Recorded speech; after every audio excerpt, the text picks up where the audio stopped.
What up, and welcome to Maggie and Perloff. Of all the things that happened this weekend, Perloff, that we have to get into, Packers lose, Bills lose, LSU beats Bama, Georgia takes care of Tennessee, Notre Dame beats Clemson. We've got so many things, but everything gets put on hold right now because the Colts came up with one of the most shocking moves. I didn't think the Colts were going to be able to shock us today, but here they are. They fire Frank Reich. Okay, maybe that's not so shocking. The team is terrible.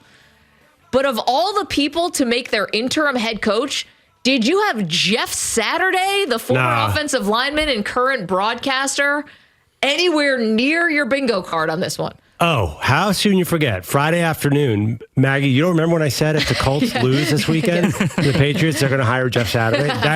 That specific detail. Yeah, no, this is the strangest hire in NFL history. I was actually trying to think of other strange hires, and nothing comes even close. But could it count as a strangest hire if it's midseason? That's what makes it even stranger. Well, is this a real hire, and it actually has a real-world application? Because do they have to follow the Rooney Rule for this? They do not for an interim.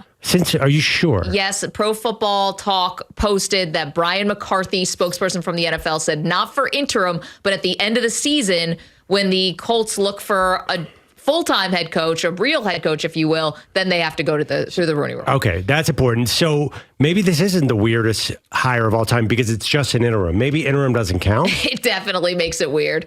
It makes it super weird. Like, why you wouldn't just promote somebody internally, to me, doesn't make any sense, because I'm going to ask you, what is Jeff Saturday actually going to do here? This is not a disrespect to him. I'd say this if anyone got hired from the outside. You already fired the offense coordinator, Marcus Brady. That happened, last week? So you're not hiring any of your coordinators. Are you bringing anyone with you? So essentially, you're just You can't bring someone with you in week 9. I didn't think so. And you mean Dan Orlovsky or Damian Woody from ESPN? Is that what you're talking Louis about? Riddick? I don't know. You and me? I have no idea. So what is he actually going to do? Like, give a new rah-rah pump-up speech? You're the one who decides whether they're going to go for it on fourth down? Like, I don't know what the responsibilities become when you're getting thrown into this role midway through the season. Well, I don't know what a head coach does. Yeah, you give a rah-rah speech. The coaches do the coaching. I think this happens in a lot of places where the head coach is not really in the weeds on the play calling, either side of the ball, and he's there as a motivator. And let's face it, they need something radical there after that performance from Sam Ehlinger on Sunday. That's who they're going with. And I was bullish on Sam Ehlinger. I thought he had a lot of moxie, and we are the moxie squad. Yeah, right. He was always sort of fighting, battling at Texas. I thought this could do something. This is really bad. I like going outside the box. This is probably a little too far outside the box. It's only bad if you're thinking about the right now. Yeah. But let's be honest, this season is over for the Indianapolis Colts. They know it. We know it. They just fired Frank Reich, so obviously they believe that. Right. And I don't think that Jeff Saturday is being put in there because all of a sudden they see like some interim coach magic here where he's all of a sudden going to get everyone pulling in the same direction and they go on this incredible run. Like Rob Thompson and the Phillies?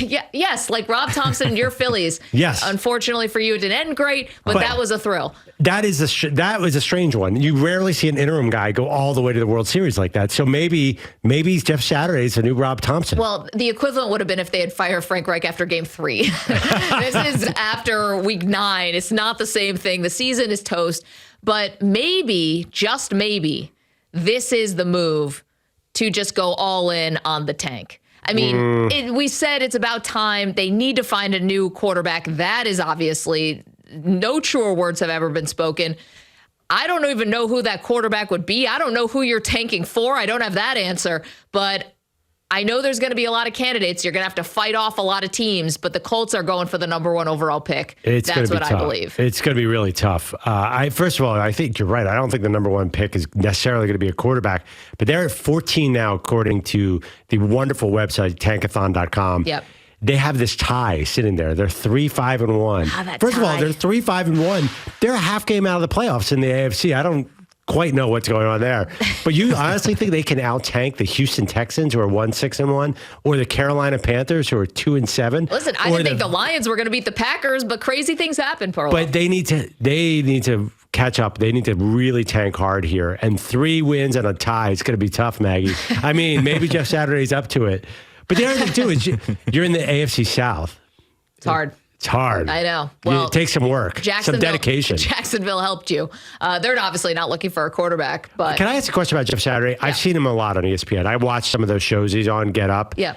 He's fine. He's good. He's borderline good. But nothing he's never said anything that said head coach or head coach wannabe or so inspiring. The star of those shows, honestly, is Dan Orlovsky. He brings the biggest opinions. Yeah. He breaks down more of the football. Saturday, just whenever they need to talk about an offensive line, they bring in Saturday and Damian Woody. Yeah. That's why it's so surprising to me. It wasn't like he was percolating around. He wasn't part of the discussion. Mike Mayock, for example, went from the booth to GM, but he was always in the discussion. Everyone wanted to know what Mike Mayock thought. I didn't think that Jeff Saturday was quite in that discussion at this point. Yeah, and like when Herm Edwards went to ASU, I was like, well, Herm, was an NFL head coach, so I do understand it. He talks like a coach. He projects like a coach. A long-time coach. I mean, even though he was in the media for a bit, like that didn't seem odd. Yeah, I guess like the equivalent is really like a Steve Kerr or Mark Jackson, a guy who was in the media with no head coaching experience and all of a sudden gets the head job. Well, yeah, but that feels different. Mark Jackson was a point guard, obviously. I don't know. Jeff Saturday is a center. I mean, you're responsible for a lot. It's not quite the same because you take on the offensive line community if you want. I'm just telling you, every great point guard gets a head coaching job. If you think about it, Mo Cheeks, Jason Kidd, you go down the list because you're actually seeing the game. Maybe a center does some of that. That's a good point. I can't think of another coach who's a center. None jumps to mind. No, you're right, actually. There might be one, but it's not a point guard. And Kerr what position did Andy Reid play? Kerr was like part-time diplomat, part-time player, part-time coach. He had been, in this elevated stance because of who he was. So I don't remember any hire like this. Do you think this is a move to win or to lose? To win. Okay, but again, what's Jeff Saturday going to do? He's not bringing his own assistants. It's the same staff. Gus Bradley's still going to be the defensive coordinator. Yeah, what would Gus Bradley? Who's going to call plays, by the way? You fired your offensive coordinator last week, and Frank Reich was calling the plays. Does that mean Jeff Saturday's now calling the plays? Does he even know the playbook?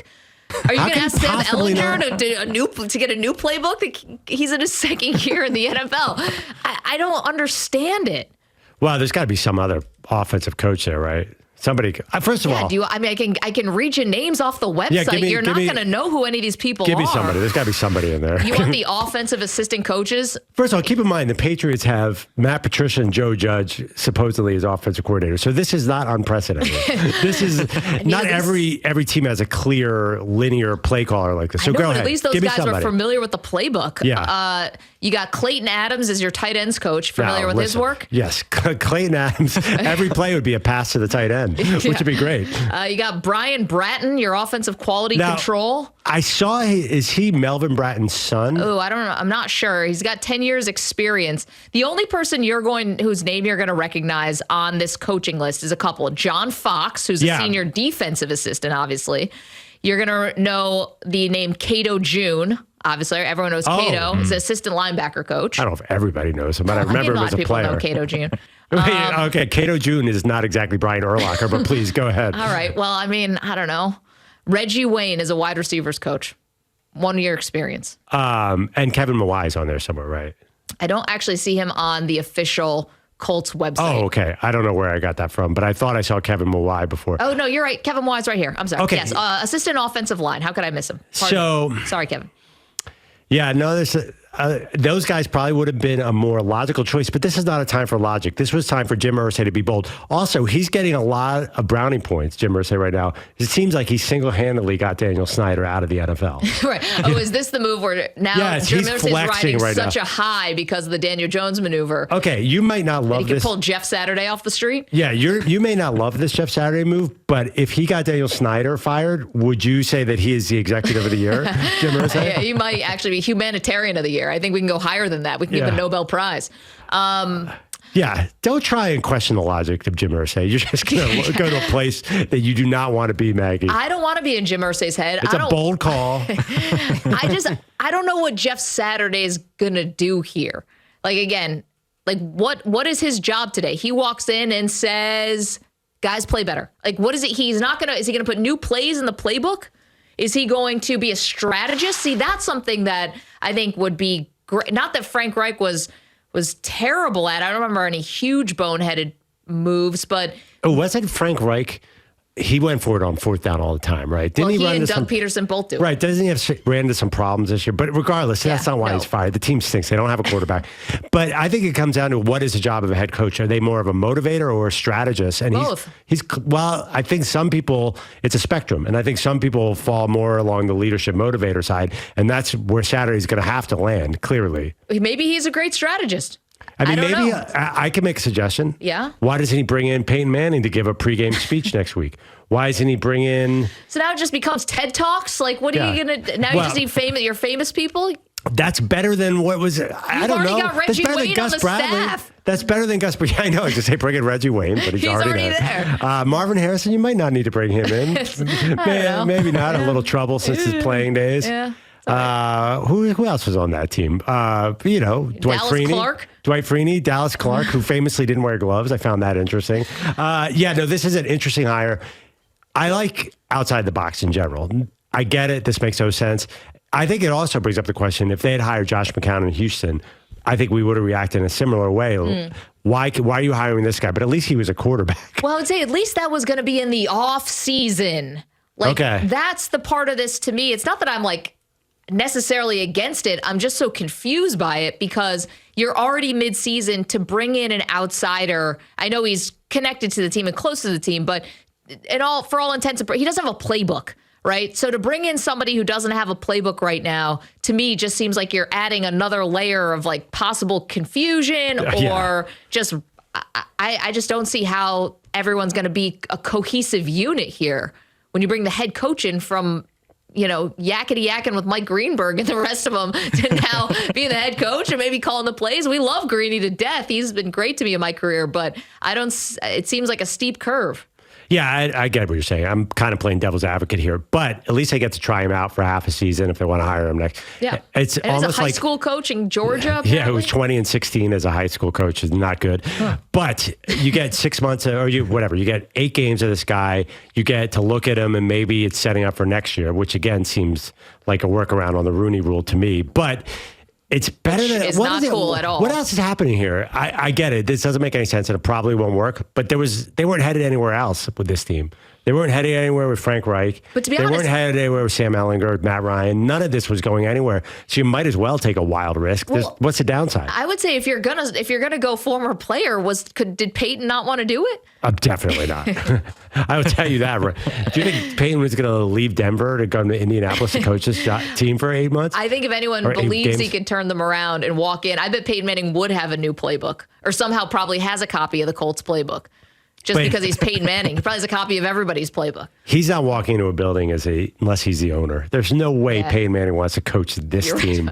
Can you imagine Peyton Manning going to that quarterback room? I'm sure he's friends with Matt Ryan, but it'd be hard for him to accept this offense where it is. Also, there's no chance they go back to Matt Ryan, right? They've already said Sam Ehlinger is going to be the starter. We thought it had to do with some bonus money that could have been headed Matt Ryan's way if he ended the season injured. So and he was taking a lot of hits. But with this new change, does it open the door back up for Matt Ryan?